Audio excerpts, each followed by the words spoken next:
Welcome, everybody, to this week's episode of the Badassladies Club. My name's Laurie, and I'm here with my friends Jessica and Jana. Hello. Hi. We're so happy that you guys are back this week for another episode. It means so much to us that you spend your time here listening and watching every week. If you would give us a 5-star review, send this podcast to a friend that you think that would benefit from it, it would super mean so much to us. I'm way excited about today's episode, and I'm just excited to have Jana McGill in studio today. Like, how crazy that you're here in the flesh. It's pretty crazy. For us to have this conversation. Laurie Michelle. I know, right? Jana Rachel. Okay, wait, y'all. but before we get started on today's subject, you have to tell our listeners how this came to be. That's wild. It is wild. Jana and I have known each other since we were 15 years old. Yes, we have. We were best friends in high school. We roomed together, roommate style, early in college. College. I mean, whatever college Is that we what attended. you want to call We it? weren't in When college. I dropped out of college, we were the roommates. age of Like, college. yeah. I went for one semester. So yeah, we go way back. And then grew up adult style. Our paths took us different directions. And we didn't have a lot of contact for like 12 years. 12, 13 years, something like that. that. And then recently, like over the last year or so, we've reconnected, seen each because other. of the Badassladies Club. Because, well, yeah, the exposure and you everything. sent out, whatever Like an request, invite. Oh, and- okay, right on. And I like, realized, did I? yeah, and I realized what it was, and Yeah. I'm like, oh my God. And then I And here we reached are. out, and we came to find out that even though we went like this, our lives kind of It's so brought us beautiful. back to healing. I love your friendship story. And that So we're cool. both like healing Healing. people and working in this industry now. But even weirder than that, okay? In the 12, 13 years that we weren't hanging out, we were both professional makeup artists for a That portion is of that. pretty weird. Jana worked for MAC, I worked for Aveda, and we had these like freelance style pro makeup careers. So it's so fascinating to me that like The parallels. whether we're like hanging out and chatting and not, that we were doing very similar work. And that you weren't just a makeup artist, but like you were in education and doing the same style Same of thing. makeup work that I was doing is just so cool. Not on the scale that you were. Well, even so, like, but and for that absolutely. matter, MAC is a totally pro makeup brand, and I was working for a Yes. hair company that had makeup. So, Right. like, let's be real. It was paralleled in a lot of different Yes, ways. absolutely. So fast forward to today, Jana is here because she's been supporting us this weekend with Shadow and Light, which was our one-day retreat that we did at Purple Rain yesterday. It was so great. It was a It's shadow beautiful. work retreat.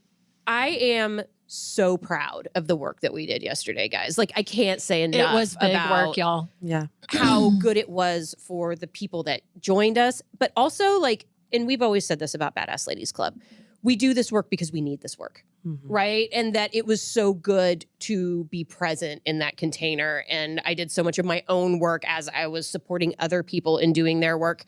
And it's just so exciting that it piggybacked onto us being able to podcast today. Very exciting. Because Jessica and I work primarily in intuitive healing and then obviously breath work. But Jana's experience is working in plant medicine. Yes. Yeah, so Which- tell everyone what you do now. So 4 years ago, we started a plant medicine facility that is primarily for the purpose of helping people to get off of harmful drugs and alcohol. But definitely it has, developed into helping whoever needs help.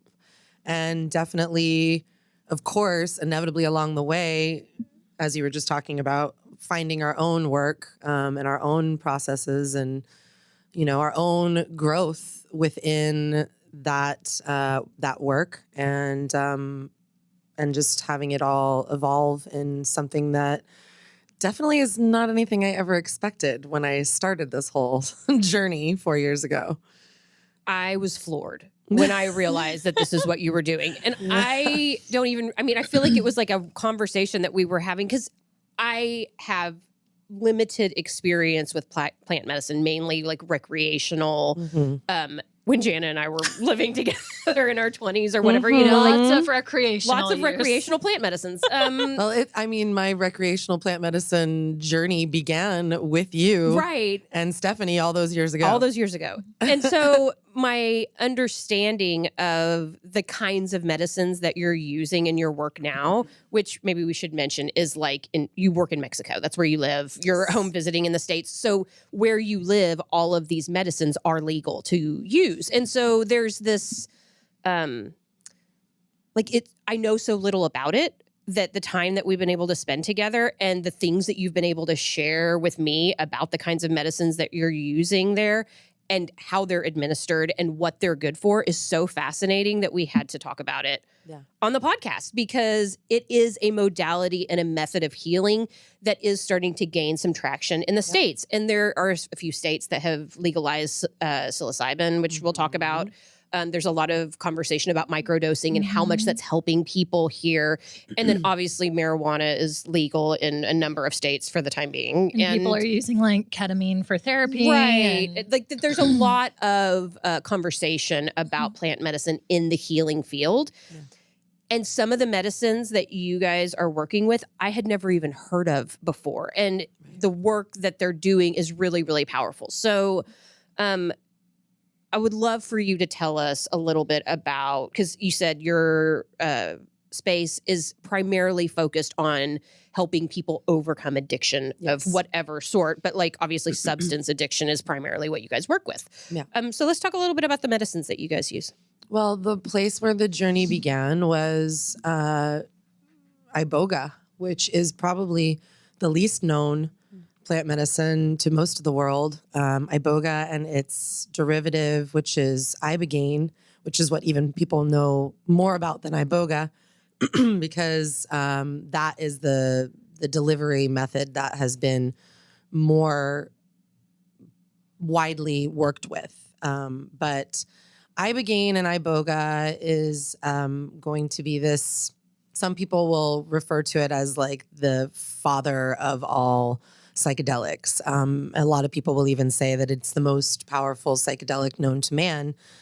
The reason why it is so specific and special for the work that we do is that it actually does something that none of the other plants that are in the category of entheogen, which an entheogen is, like you were discussing, mushrooms, psilocybin, LSD, those are all going to be more in that, typically in that category of recreational. Mm-hmm. You can use them for therapeutic purposes for sure, with intention and ceremony and all of that. But these ones are really not used recreationally because entheogen means that it's going to be a psychedelic that actually is going to teach. It's in this learning plant medicine category along with ayahuasca, which people have more widely heard about. Right. But Iboga not only is a teaching plant, but a physiological event actually takes place in the brain where your neurotransmitters are becoming more, having this neuroplasticity that is very similar to early childhood development. And it's a period of time where the brain is going to stay in that state for anywhere from 60 to 90 days following the experience. So what?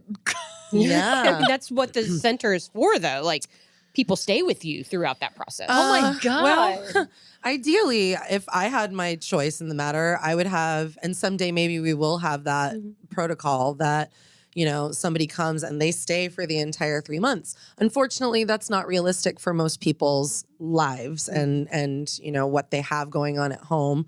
Mostly they can give 30 days. Some people will only give us 2 weeks. I, at some point, don't ever want to take anybody for less than 30 days because, yes, exactly. Your brain is going to be in this different state that is very unpredictable, very sensitive, very much, you know, altered for that, you know, continued period of time. And the purpose for that is that you're able in this time frame to retrain the brain in a way that you have never been able to. You were able to train your brain when you were a child, you know, and everything that you learned. That's why they say that a child is so much more apt to learn a language or learn anything. It's because of that neuroplasticity. And we're, you know, formulating, you know, all the things that we're collecting as children that eventually, once we get into our teenage years, that's starting to now become like a hard rock almost. There's still neuroplasticity and certain things that you can do even without plant medicine. You can retrain the brain, but it takes a whole lot more work and a whole lot more dedication and, you know, sticking with it to actually have that change occur. But when you take Iboga or Ibogaine, you're actually getting that opportunity for the first time since you were a kid for it to become that like silly putty. So that now we can reshape, remold, and replace all of the things that you were doing that was harmful, and not just, you know, harmful drugs, but any kind of process addictions or any kind of behaviors that you are hoping to evolve past. You have this brief period of time where you're able to do that. That doesn't mean that if you do that, then, you know, everything is Immediately better, hunky-dory. yeah, And yeah, I right, mean, that's right. the big thing that, you know, it's definitely been a common misconception of anything that's been out there about this in the past. And it's something that, you know, my facility is definitely working towards changing the perception, because when it first came out on the scene, you know, it's getting this idea in people's minds of, you know, the magic pill that's going to cure them of all of their addictions. And that's just one little piece of it. You know, it's an important piece, but equally as important is the work that comes afterwards. And that is, you know, in that period of time, you're figuring out what it is that you require for self-care, for, you know, your own journey of self-discovery to figure out, you know, who you really are through all of this, because maybe you were living a life that you weren't being completely honoring yourself or being true to yourself. And now you've got to, you know, take this time to figure out what all that is, start implementing these new modalities, yoga, meditation, breath work, you know, good exercise, amazing natural diet, you know, and all of these things that are going to work together to make that sobriety or whatever change that you're trying to affect sustainable. Because obviously, just like you talk about with a diet, you know, to just do some kind of fad diet, you're going to end up getting tired of it and it's going to be done and you're not going to keep up with it. This is a lifestyle change. You have got to be in a place in your life where you are ready to completely turn everything on its head.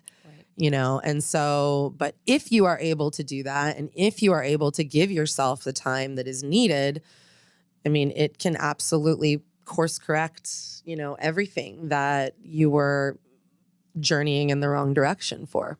All right. I'm so intrigued. Mind blown. Yeah. Go first. Well, I didn't know that that a plant medicine could stay in your system for that long and have such an impact.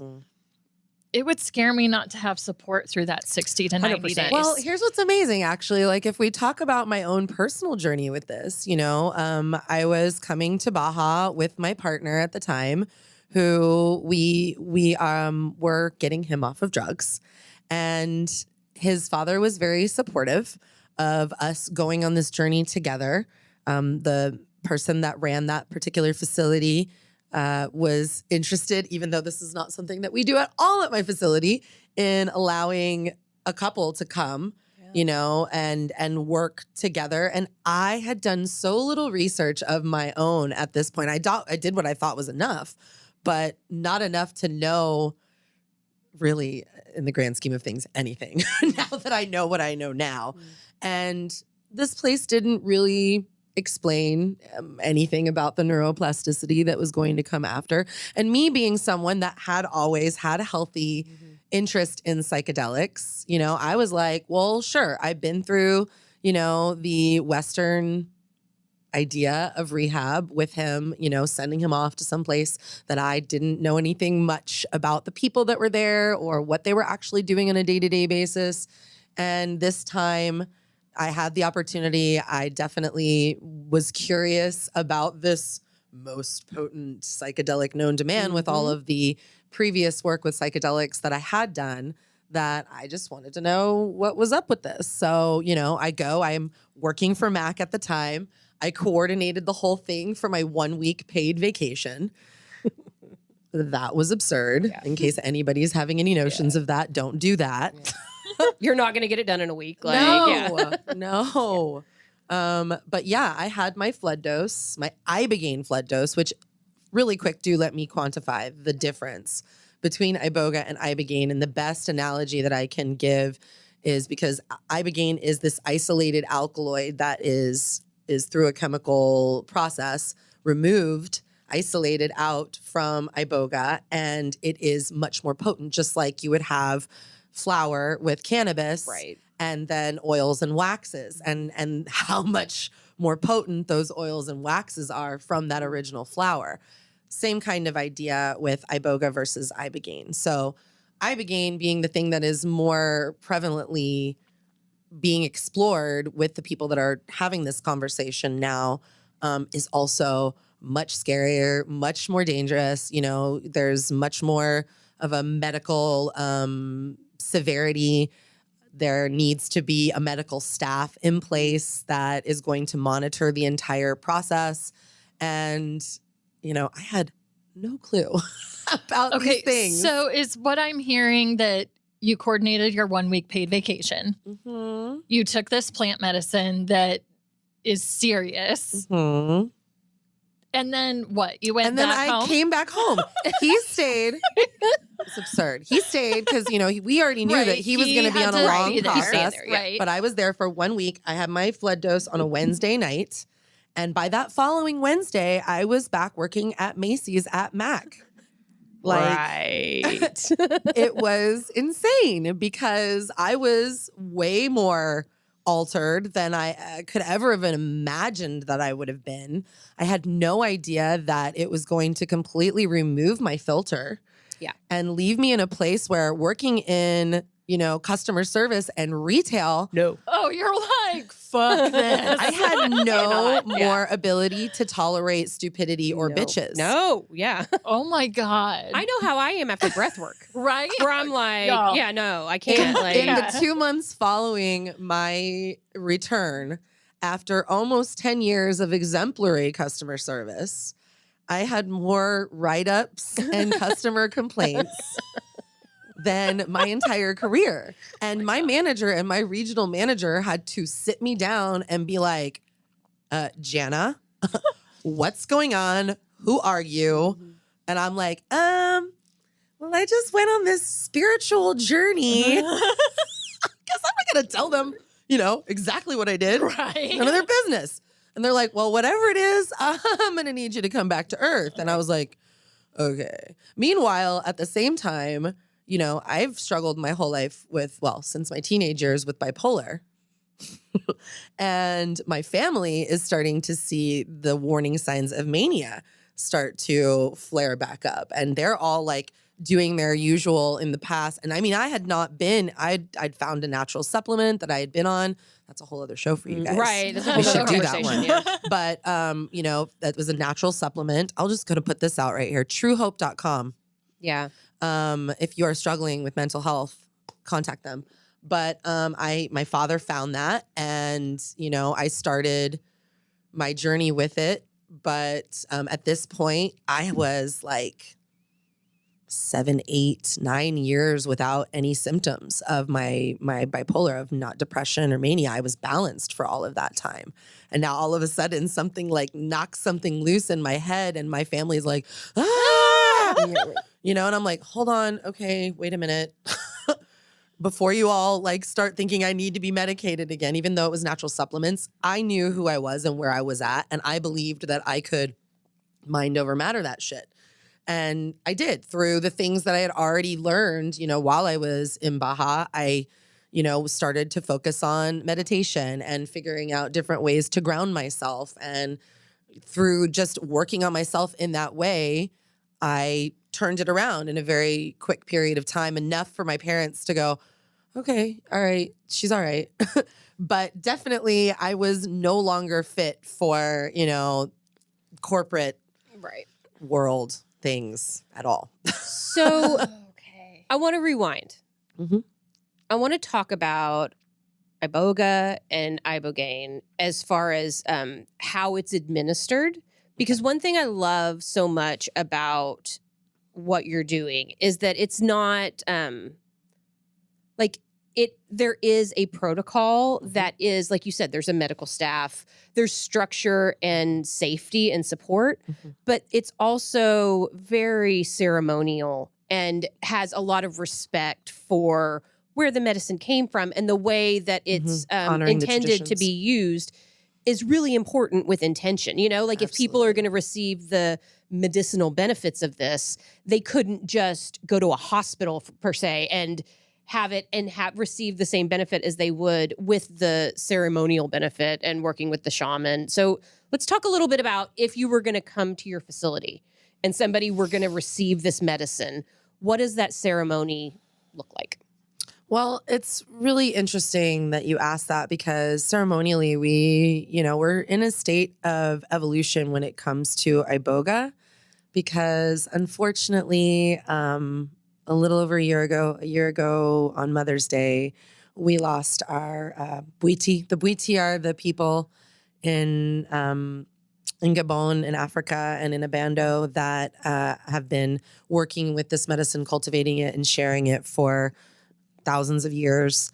And Bobby, or his Bwiti name Bovenga, was actually one of the first Americans to go over there and work with them in their in their community and be actually initiated and become part of their tribe, and to go forth and continue to give this medicine. So when that happened, when we lost him, we did kind of have to revert back to something that was a little bit more clinical, because we just didn't have that ceremonial aspect. And for the most part, a lot of what you are going to get out there with Ibogaine in a, no offense to those facilities out there, but we in the community do refer to them as a flood and go. Getting an Ibogaine flood dose is, this idea of, most of these places are set up for nothing more than 10 days to 14 days.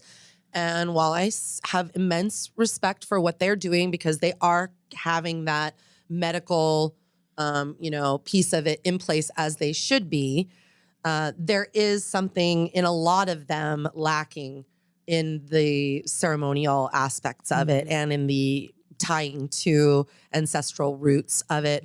A lot of them will have like a temescal, which, is the Native American sweat lodge, which is not necessarily tied to that medicine, but it does give them a certain amount of a ceremonial aspect.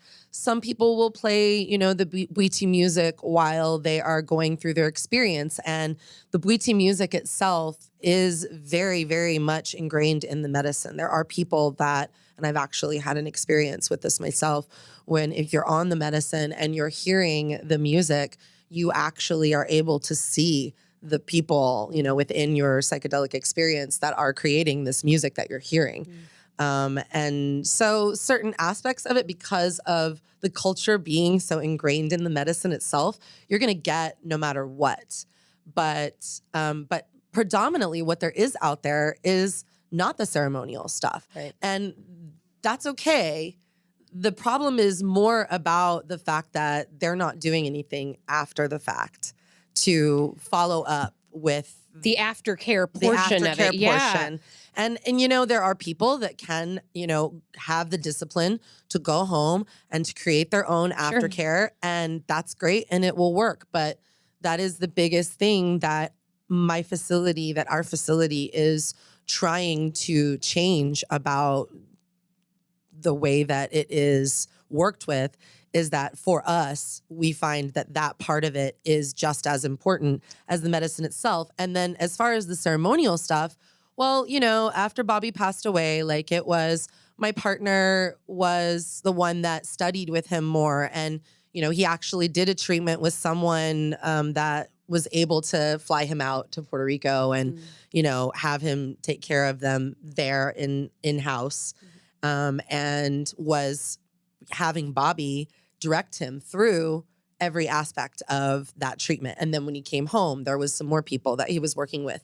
And so he started to learn all of these methods. And he, in that time frame, also is mentally a genius and has an eidetic memory.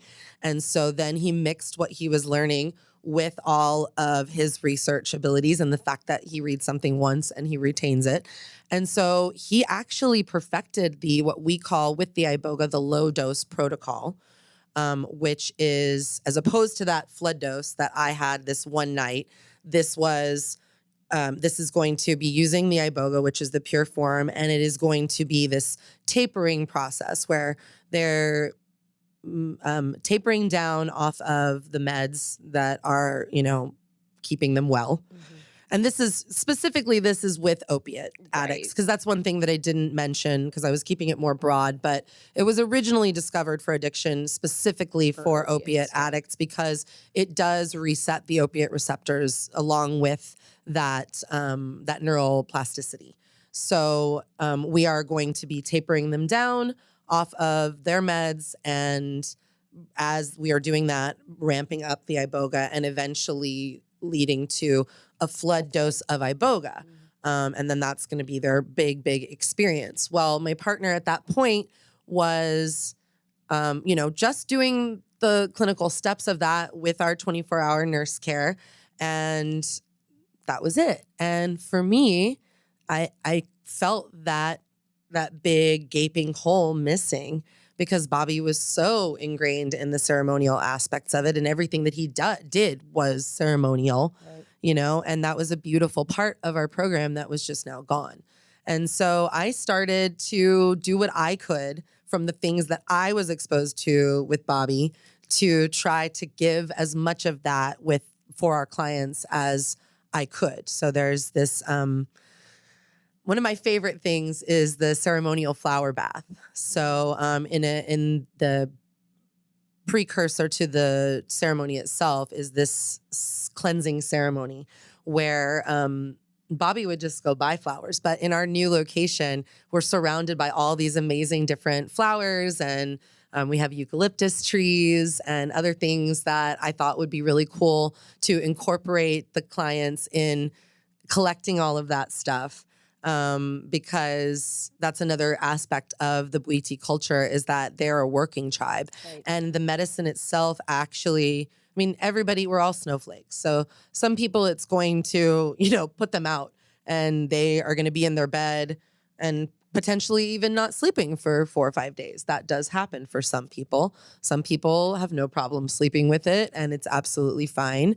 But some people it will make them want to be social and be with everyone. And while we're doing the low dose, you know, they do have that ability because, you know, the test dose, the very first dose we're going to give is going to be practically sub-perceptive, meaning just like with, you know, microdosing with mushrooms, which is becoming so much more prevalent these days. It's not something that you're going to actually have a psychedelic experience from. You may not even feel an actual change that you can perceive. It's something that is sub-perceptive. It's altering your mood. People are using it for, you know, depression and being able to elevate their moods. And with Iboga, when you're starting out in that early part, it can be sub-perceptive like that. And as you're starting to move on, because it is cumulative as well, so it stacks on itself. So as we're going through that low-dose protocol, it's going to become more and more as they go, as we're working towards that big dose finally. But that piece of it was definitely missing. And so we started to, I digressed. The flower bath ceremony was something that I knew would be really special and really beautiful. And they would get a little bit of that work aspect of it. So I take them on a journey around our whole property where they are the ones collecting the flowers themselves. And we have a sacred olive tree too. So we're putting a little of that in. We have our vineyard. So we're getting some grape leaves in there, our eucalyptus. And then they have to come and sit, and they actually have to sit there and tear apart each of the pieces of the flowers and things like that, putting their intentions into that. We add hot water and it kind of makes it like a tea. And then Bobby first described to me how I was supposed to do this process, because I would do the women for him when he would have a female client. And you're supposed to, pick up the bundle of leaves and flowers, and you're supposed to like be like firm with them, like almost beating them on their skin, and just getting that whole new fresh like baby skin coming to go into this ceremony. There's other different aspects of it that I understood that I tried to bring to it, but now we've had this 81-year-old Lakota pipe bearer elder that came and participated in one of ours. And one of the things, because I am 43 years old now and I don't stay up all night, so we're doing this with up to this point where I'm like, all right, well, this has been several hours and I need to go to bed now. Now it's bedtime. It's bedtime, and we have the nurses. So, yeah. And a lot of the journey with Iboga is meant to be very going in, so for them to have a transition where they could then go into their rooms and feel comfortable and have the nurse checking on them regularly. There seemed to be a place for that, but I got blown out of the water with that because the fire is very important and it keeps us protected in the night, and we have to keep that going all night. So we just started doing it that way. And, and I have some people on my staff that also are very passionate about it. So they're staying up with them all night and I can go. Cool. Peace out. All right. So, and Iboga was one of the things that I had never heard of until we spoke. Mm-hmm. It was really funny though, because after we talked about it the first time, Aubrey recorded something randomly about it. And we watched like a whole documentary set in Africa, with the tribe. And so after we had spoken about it, I learned so much about it. Mm-hmm. Like, I'm not going to lie, like after watching the documentary, I was like, I'm intimidated. Like, I don't know that's something that I'm like super interested in. However, everybody anymore, and we spend a lot of time in Costa Rica.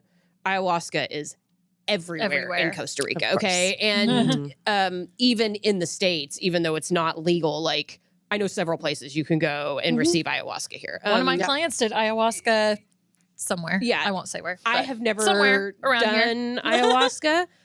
I have had interest only because I feel like I have had experiences that connect me to the feminine nature of it that you speak about, like so much. Yeah. So tell us how, or I guess in plant medicine on a topic anyway, I'm really fascinated about why you would choose ayahuasca.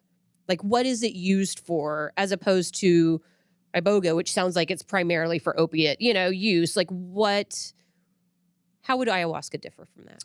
Well, Iboga is definitely going to be the go-to for most with addiction at this point. Not to say that you couldn't get the job done with ayahuasca for addiction, but because of the fact that you're getting that physiological event taking place and that neuroplasticity, it lends itself to help aid the process of getting beyond your addictions and resetting, your life to be something more conducive for somebody struggling with addiction. It makes more sense. Ayahuasca, yes, is the more feminine energy. And it's, well, first of all, like people, when they find out that I, not being someone that struggles with addiction, to have gone out and gotten an Ibogaine flood dose, people look at me like I have three heads. Like, why would you do this? You didn't need to, And honestly, at that time, it was just really like, I didn't know enough to. You didn't know it was a bad idea. I really was just Sounds fun. Yeah, it's because I did always have this, like, since I'm 17 years old and the first time that I did mushrooms, I've always, wow, that's something I get behind, And so then I find out about this, and this is going to, help my partner with something that we've struggled for him together with for so many years. And I'm like, well, yeah, I'm going to be a part of that, If I knew the sheer magnitude of what I was doing, I probably wouldn't have chosen it, And I'm glad that I did, But as far as an Ibogaine flood dose, I don't think that I would ever choose it again, knowing what I know now. And definitely I do see, a lifetime of ayahuasca in my future, and I'm still very, for me personally, when it comes to psychedelics, and a lot of people do have this, and even kind of what you were hinting at, like there's a certain amount of fear that borderlines on healthy respect. Right. And so there is that, wow, this is something that's going to be very powerful and transformative and possibly even a little bit scary, but I am well aware of, the benefits. And so I'm just going to go for it, with ayahuasca though, that seems to make a whole lot more sense to people because it is more widely about all of the different aspects of shadow work that we were dealing with in our workshop this weekend. Because honestly, that's where addiction and all of these other difficulties are coming from. The fact that we are not dealing with our trauma. We are not dealing with the things that have come along that we have compartmentalized in such a way that we've stuffed it down to the point where, we don't even know it's there anymore. We think, oh, I'm over that, but we may be over it here, but we are not over it spiritually, and when we push those things down, they're going to start manifesting themselves in ways that are ugly. And so that's not just about addiction. That's about everyone in the whole world having these things that they carry with them. And just like we were talking about earlier, like trauma is relative, just because you don't have a history that sounds brutal, like, children growing up in abusive families, women who have been through human trafficking, the mass shootings, all of these things that are so obviously traumatic to a child. It's the smallest little thing that, you didn't understand at that moment, but it affected you deeply. You may not even remember it. Exactly. And affecting you on a cellular level that you're carrying with you. And you have no way to access that. And ayahuasca is going to be that thing that allows you to finally dig all the way down in your bag and pull it all the way up and go, oh, okay, that has been holding me back. I had no idea. Or maybe you have an idea, but you don't know what to do with it, And ayahuasca is going to allow you to, you have no choice. You're going to face those things. And they say, as far as this work is concerned with plant medicine, and this would be in reference to both Iboga and ayahuasca and some of the other ones that we work with, Bufo, 5-MeO-DMT, and some other smokable DMTs, like Changa. These are going to, I totally lost my thought there. It's all right. Because we can come back around to it. Yeah. From what I understand, because I have a client who suffers from depression on a very chemical level. It's not like the way she explained it to me was like she is very chemically imbalanced. And so she's done ayahuasca a few times. This woman has tried everything in the book, and it's been like really inspiring and amazing because she's so forthcoming with her stories with me. But she said like ayahuasca is definitely more for depression or anxiety, but not like on a chemical level. She said it just didn't really work for her in her chemical imbalance, at least in her experience.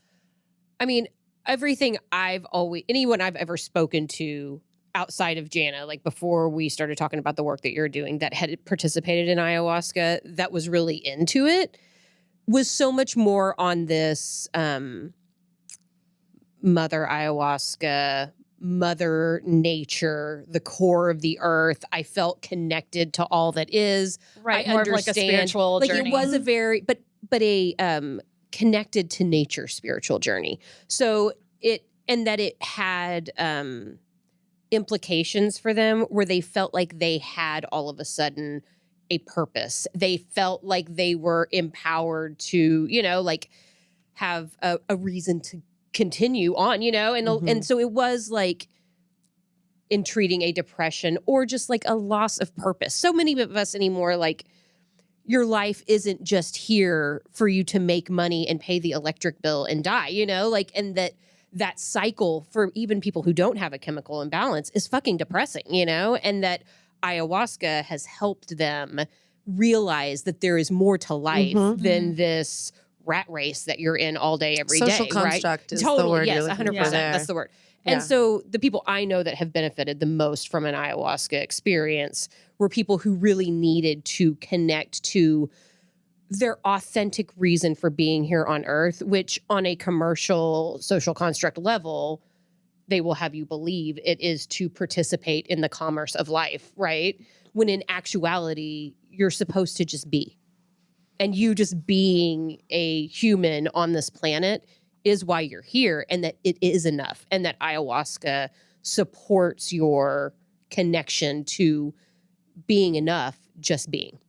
Just breathing, like just being present. Absolutely. And and so I can see if you went for ayahuasca to like treat my chemical imbalance, that wouldn't be what that's not what you were looking for, And like we've talked before. I have a question for you about this lady, because was she on antidepressants when she went to go do ayahuasca? Oh, probably. So see, that's you're getting into a really difficult area there, because when you're already putting chemicals in the brain to change and affect brain chemistry, those chemicals, they make it so that nothing's going to get through. Yeah.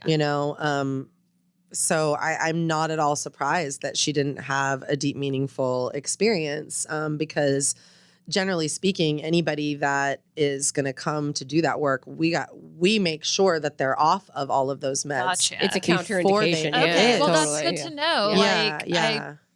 Yeah, and you do have to be really careful when you're dealing with someone that, is in the throes of mental health disorder, because, as I even talked about earlier, like it triggered my own mania, you have to be really careful. But, if we then go back to our workshop this weekend and you understand that, a certain aspect of, bipolar and whatnot is chemical imbalance. But there are natural methods to deal with that. Once again, truehope.com. Totally.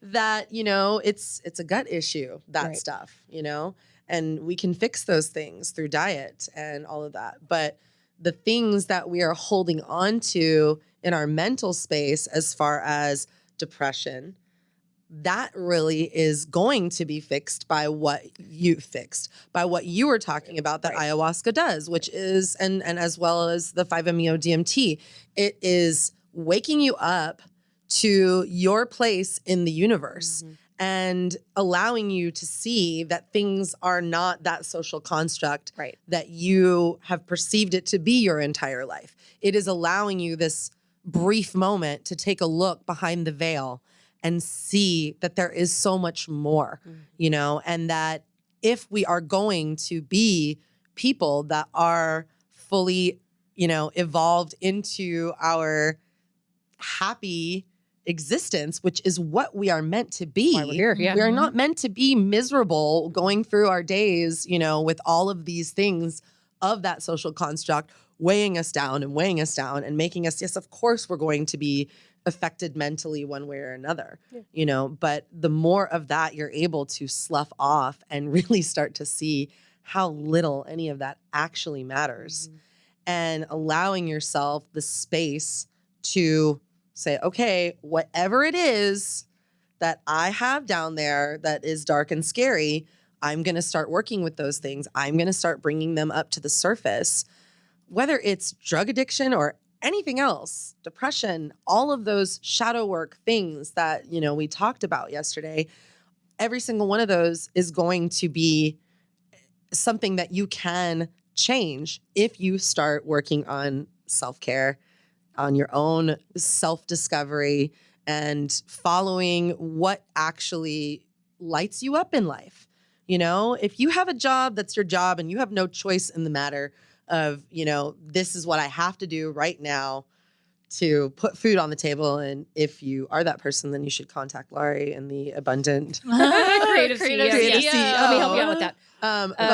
But if you are, living that lifestyle and you have no choice because you have a family and you have to do that, what you want to be doing is bringing your attention to whatever other time that you have in your life aside from that jobby job, and giving to yourself, loving yourself, finding the things that outside the jobby job light you up and give you passion. And plant medicine is just one way to do those things. So That's really all it is. I mean, this whole conversation, though, about like that connective awareness is why I always liked recreational psychedelics, was because it was so, relief is the best word I can, speak to, where in that state, I was so relieved that there was more. And we were products of the 90s, teenagers in the 90s. And so things were very like dark. And I was in that like gothic, hopeless, what's the point? Phase. Like of any of it.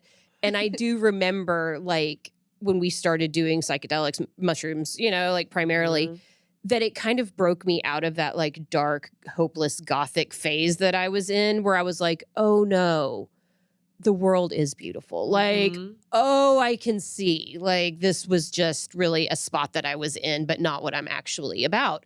And at the same time, I felt very out of control sometimes because we were young and didn't know what we were doing and probably taking way too much sometimes. And like, and so the limbo between that like relief and, oh my God, this is so beautiful and amazing. And then the, oh, I think I might actually die thing, like that would flip back and forth, gave me that healthy respect for the psychedelics and, like plant medicines in general. This could be a 3-hour episode. So I want to like redirect a little bit because I want to get a few more things in.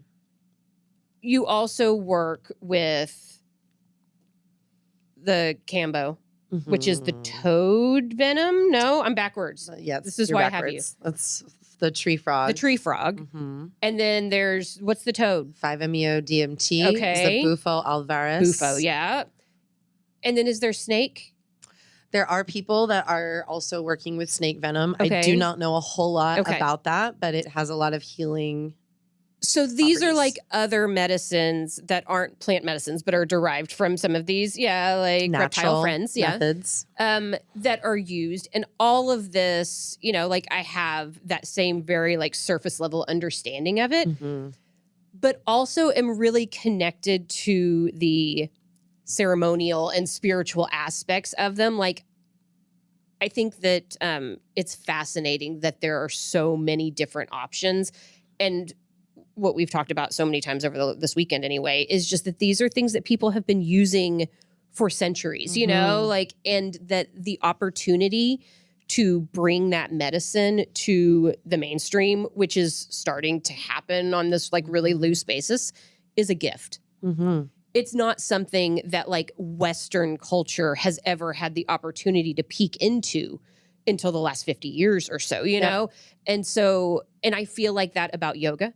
Like that yoga is a tradition that has been passed down for centuries that has been modernized in Western culture, you know, like in a really major way, and is changing people's lives. And so I think about some of these therapies, you know, that I know so little about now. And I wonder in 75 years, you know, like how prevalent will some of these medicines be to really help people? And, you know, we're also coming at this in 2022 where this is like the second or third try for psychedelics to be something that we use for a productive manner. They tried in the 60s. They try, you know, like, and there are lots of institutions, we'll call them, that really don't want this medicine to come out because it's going to affect their bottom line and keeping people sick, you know, and that there isn't a lot of financial gain in healing people truly, so they don't need these medicines that just put a Band-Aid on your situation and keep you paying them for the medicine that's not going to fix you in the first place. Yeah. Or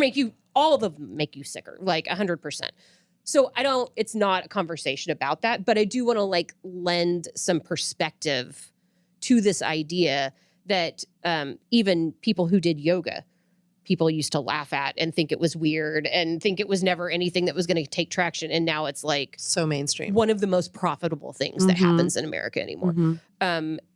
So I also want to make sure that we talk about rapé. Only because rapé is legal in the States. Something that I had actually seen and witnessed, but I didn't know that's what it was called. And something that I tried for the first time a couple of days ago that Jana actually administers. And we used in Shadow and Light a little bit yesterday. So let's talk about a legal plant medicine. That's something that people... Jessica's going to try it after maybe. taping. We'll see. So what is rapé and what is it used for? And why would somebody be interested in that? Are we going to also go back to Cambo and Bufo? Or yes. So which should be first? Let's talk about rapé because, like I said, I want to make sure that we talk about something that people could actually access where right we now. are. Yeah. And I don't know the laws on Cambo here, but I don't think that there should be anything restricting that because like it is ayahuasca, not. I know a lot of people who are taking Cambo in the States. Yeah, you know, like that's a thing. Not, but I don't know the legality. It's not psychedelic. Yeah. It is actually incredibly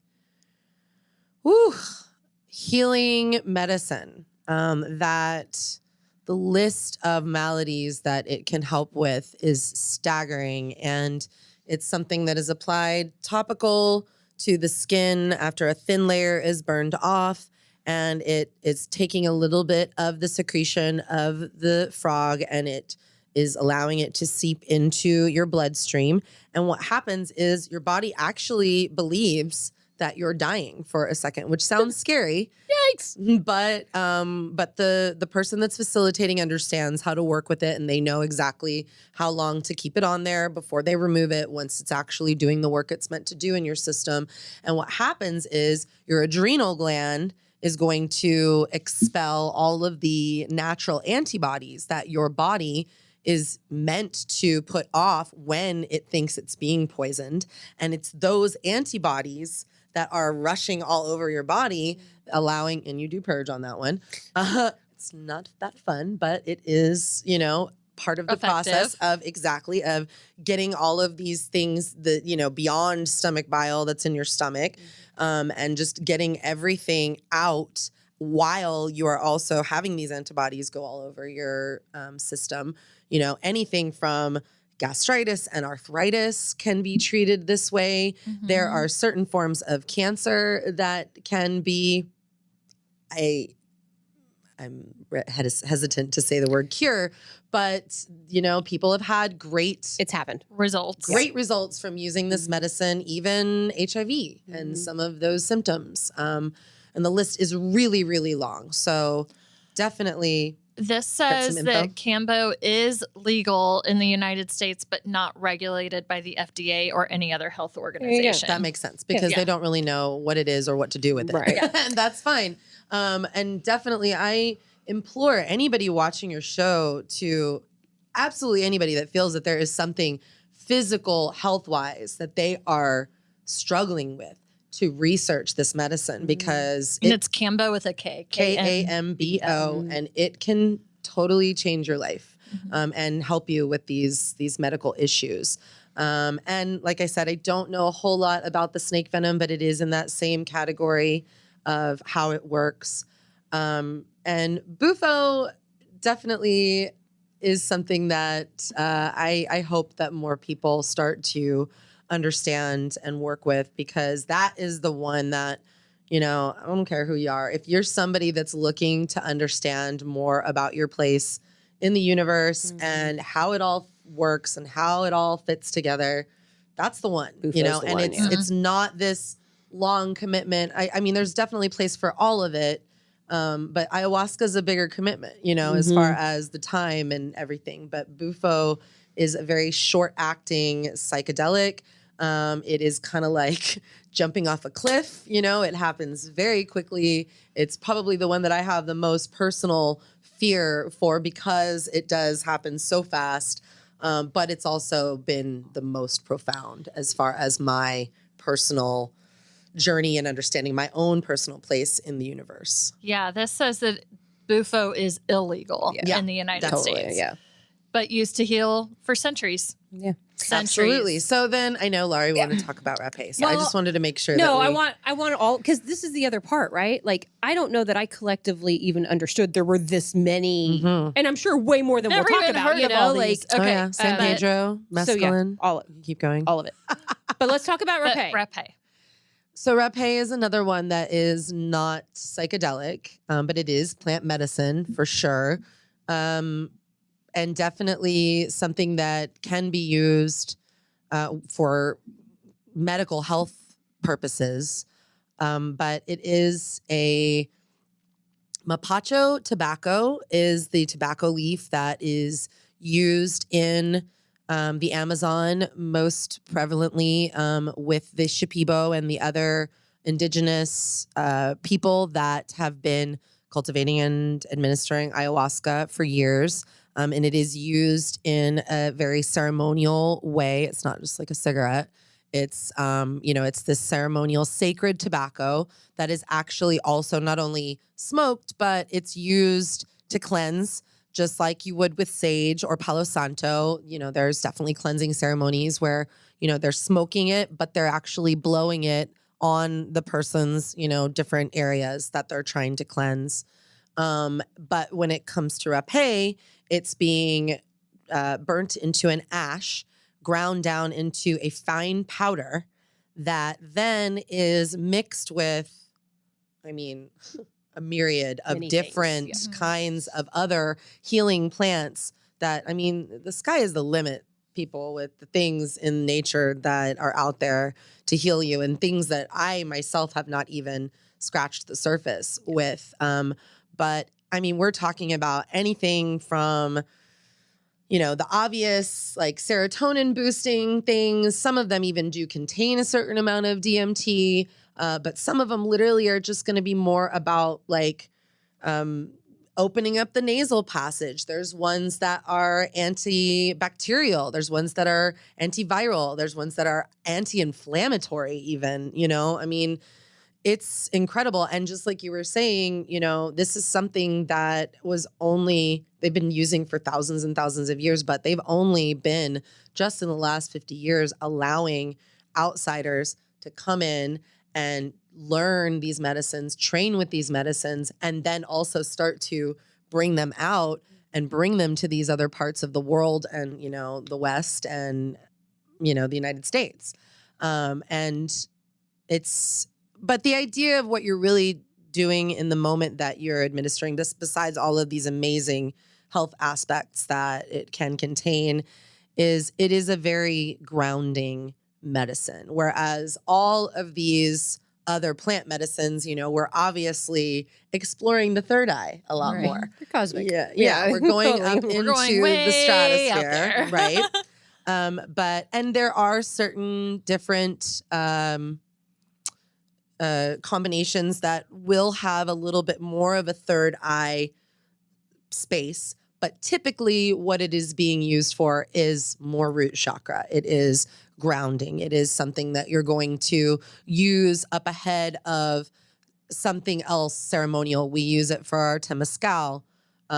every single time. Mostly, you know, before an ayahuasca ceremony or some of those other plant medicine ceremonies, you're going to use it as well. Some shaman or facilitators in the middle of a ceremony of ayahuasca will use it if there's somebody that maybe is, you know, been out there for a little too long and they need to kind of bring them back down. It can, you know, just ground you back into the earth. And it is used similarly to, like, if anybody's seen anything in movies or TV or whatever of snuff, it is something that is blown up into the nose, and you allow it to stay there for like 30 seconds to a minute or so. And, you know, there's a little bit of pain involved, but it's minimal, as I know Laurie experienced, because that was kind of her fear in the beginning when I was most concerned that it was going to hurt. Yeah. Yeah. And you found that was really... I don't think it hurt. It got my attention. Yeah. You jarring, know, very like, jarring. But I think that, like, this grounding effect that you talk about that it has, that was so euphoric for me that whatever bit of pain got my attention was so negligible. You know, like, as soon as I was like, oh, then I was in a space where it just didn't matter, you know? You have to see through that little moment of yes. pain. And some people can't, though. Well, some and I people was about to say, I think I'm particularly gifted at that because of all of my experience with other medicines, you know, like up to this point, that I'm pretty good at looking around that to get to the effect. Mm-hmm. And the effect with the rapé was so immediate for me that, yeah, like, whatever. And when it came, you know, like, I think I asked you before we did it, like, if I do one nostril, do I have to do the other one? Like, after I do one, it's like when you get your ears pierced and they do one at a time and you're like, I don't know. That I still had that anxiety before the second one where I was like, okay, I can do this. Like, I can do, and then we did the other side. But I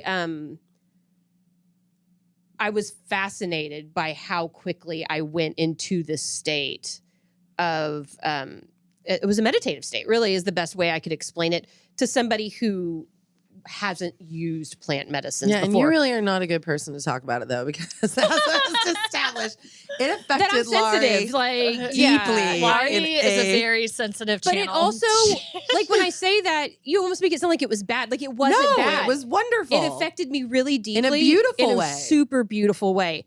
It just had a lot longer effect on me, where and a much more deeply profound effect on you. Yes, like other people that I've seen use it since then, like 10 or 15 later, it was business as usual, you know?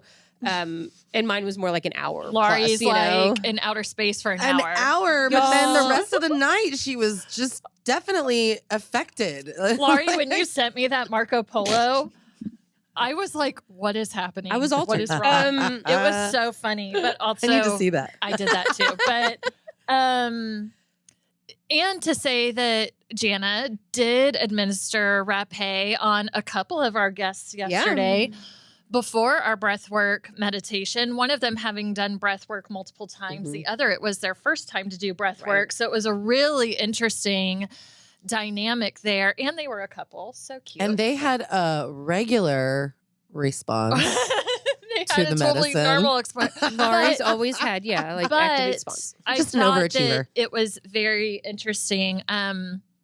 Our guest who had done breath work before said that she was able to drop in and really get there.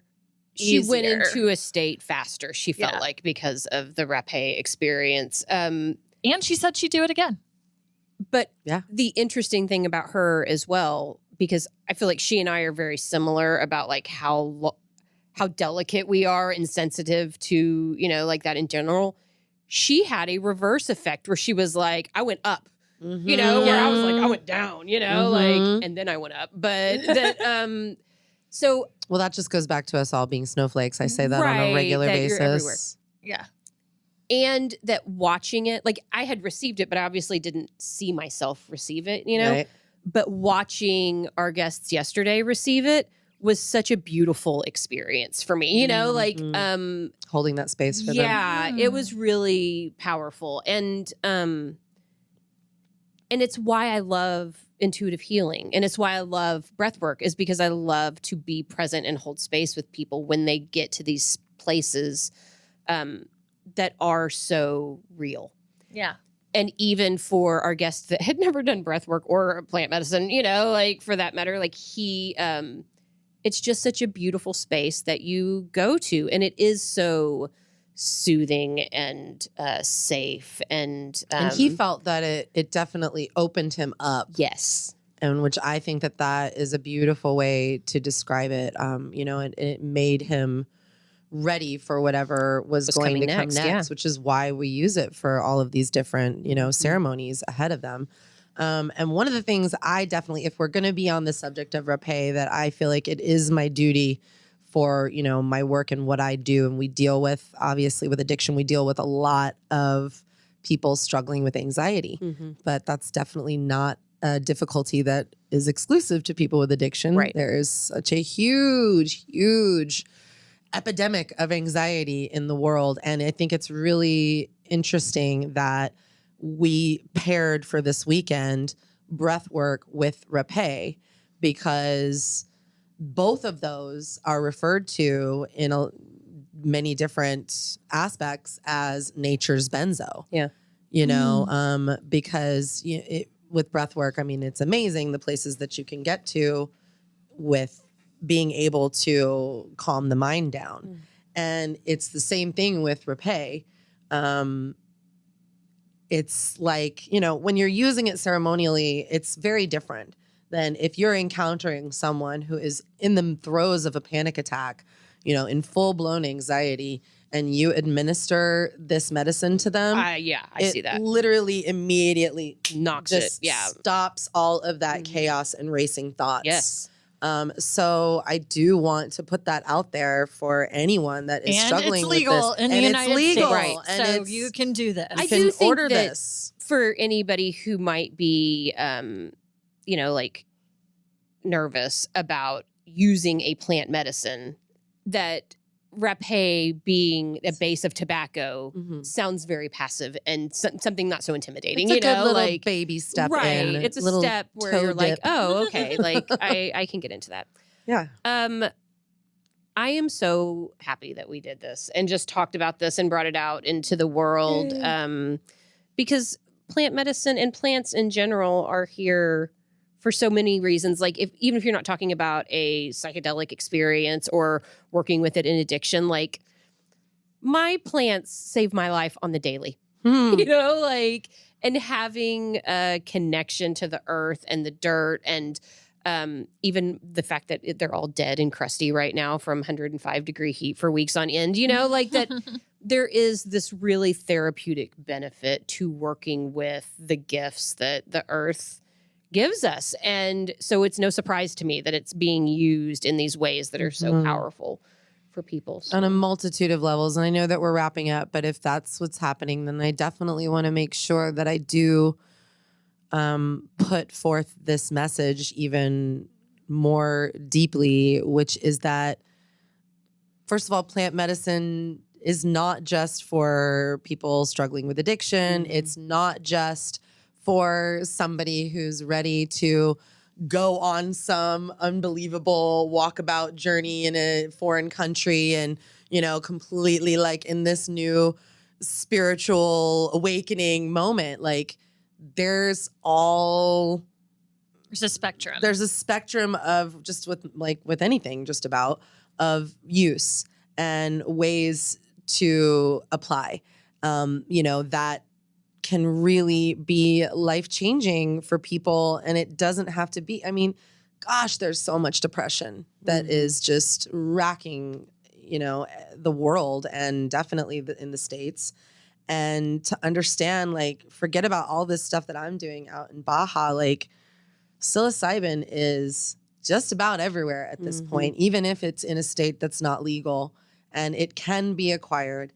And before you are, if you're getting into that place of mental health issues, start doing your research about that stuff before you start going those chemical routes, because anything that comes from the earth that we're putting in our bodies for healing is obviously going to be a more ideal scenario than something that was, chemically synthesized in a lab by a scientist, And so I just am really, really wanting that to be what is thematically driven home for any of your viewers is that, just do your research, like explore, see what all of the, various different ways that plant medicine can enhance your life. And, for some people that are completely stuck in this, endless darkness, it can completely change it,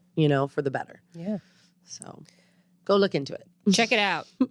You guys, if you have interest or questions about plant medicines or about any of the resources that we talked about today, you know how to get a hold of us. So send us a DM.